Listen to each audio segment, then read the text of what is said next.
നമസ്കാരം. എല്ലാ പ്രേക്ഷകരെയും ഒരിക്കൽ കൂടി പുതിയ വീഡിയോയിലേക്ക് സ്വാഗതം ചെയ്യുന്നു.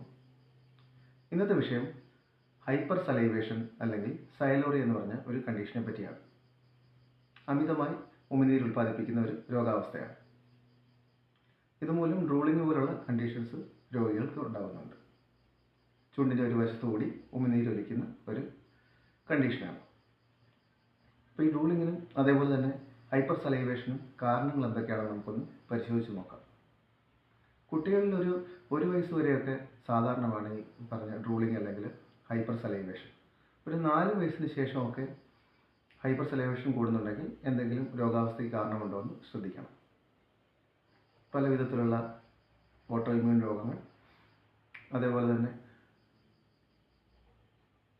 സലൈവ വിഴുങ്ങുന്നതിൽ വരുന്ന വ്യത്യാസം, അതേപോലെ തന്നെ ന്യൂറോ മസ്കുലർ പ്രോബ്ലം ഒക്കെ ഈ ഒരു ഹൈപ്പർ സലൈവേഷന് കാരണമായി തീരുന്നുണ്ട്. കുട്ടികളെ പോലെ തന്നെ മുതിർന്നവരിൽ ഹൈപ്പർ സലൈവേഷൻ പ്രശ്നമാവാറുണ്ട്. മുതിർന്നവരിൽ എസ്പെഷ്യലി സ്ത്രീകളിൽ ഗർഭകാലത്ത് ഹോർമോണിലുള്ള വ്യത്യാസം ഒരു പ്രധാന കാര്യമാണ്.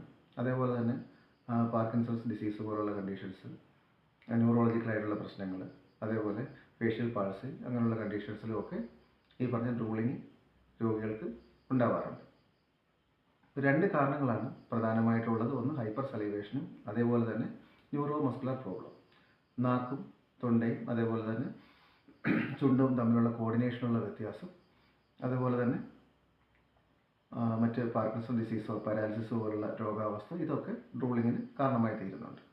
അപ്പം ആയുർവേദത്തിൽ ഈ ഒരു രോഗത്തിൻ്റെ ചികിത്സയെ പറ്റി പറയുകയാണെങ്കിൽ നേരത്തെ പറഞ്ഞ പോലെ ഈ ഹൈപ്പർ സലൈവേഷനുള്ള കാരണങ്ങൾ നമ്മുടെ ഗ്രന്ഥികളിൽ നിന്ന് ഉൽപ്പാദിപ്പിക്കുന്ന ഉമിനീരിൻ്റെ ഉൽപ്പാദനം കൂടാനുള്ള കാരണങ്ങൾ, ചില രോഗങ്ങൾ എസ്പെഷ്യലി അസിഡിറ്റി പോലുള്ള പ്രശ്നങ്ങൾ, ഗ്യാസ്ട്രോ ഇൻറ്റസ്റ്റൈനൽ ഡിസീസ് പോലുള്ള കണ്ടീഷൻസ് ആണോ, അതോ ഭക്ഷണം ചവയ്ക്കുന്നതിലുള്ള ശീലങ്ങളിലുള്ള വ്യത്യാസം കൊണ്ടാണോ, അമിതമായിട്ടുള്ള സ്പൈസി ഫുഡ് കഴിക്കുന്നത് കൊണ്ടാണോ എന്നൊക്കെയുള്ള കാരണങ്ങൾ പ്രത്യേകം തിരിച്ചറിഞ്ഞ് അതിനുവേണ്ടിയുള്ള ശീലങ്ങളിൽ മാറ്റം വരുത്തുകയും ചികിത്സയൊക്കെ ചെയ്തു കഴിഞ്ഞാൽ തീർച്ചയായിട്ടും ഈ ഹൈപ്പർ സലൈവേഷൻ പരിഹരിക്കാൻ പറ്റും. അതേപോലെ തന്നെ വായിലുള്ള മറ്റ് പ്രശ്നങ്ങൾ, അൾസർ, മൗത്ത് അൾസർ പോലുള്ള കണ്ടീഷൻസ് ഒക്കെ ഉണ്ട്. അതേപോലെ തന്നെ ഓട്ടോ ഇമ്മ്യൂൺ കണ്ടീഷൻസ് ഉണ്ട്. ഈ ഒരു ഹൈപ്പർ സലൈവേഷന് കാരണമാവുന്ന ഓട്ടോ ഇമ്മ്യൂൺ രോഗങ്ങളൊക്കെ ഉണ്ടോ എന്ന് പരിശോധിച്ച് അതിനുവേണ്ട ചികിത്സ ചെയ്യുമ്പോൾ തീർച്ചയായിട്ടും ഈ പറഞ്ഞ ഹൈപ്പർ സലൈവേഷൻ പ്രശ്നം പരിഹരിക്കാൻ പറ്റും. ഹോർമോൺ തകരാറ് ഒക്കെ ഉണ്ടോ എന്നൊക്കെ ഉള്ള ചികിത്സ ചെയ്യേണ്ടി വരും.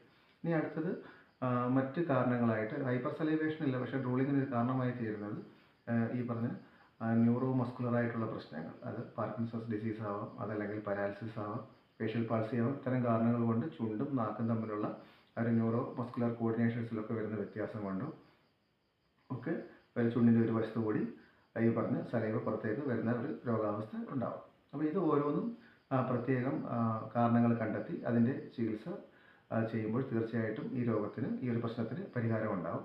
ആയുർവേദത്തിലും ഇത്തരം പ്രശ്നങ്ങൾക്ക് ഉള്ള പരിഹാര ചികിത്സകളുണ്ട്. ഈ ഒരു അറിവിലേക്കാണ് എന്നെ വീഡിയോ ചെയ്തത്. നന്ദി, നമസ്കാരം.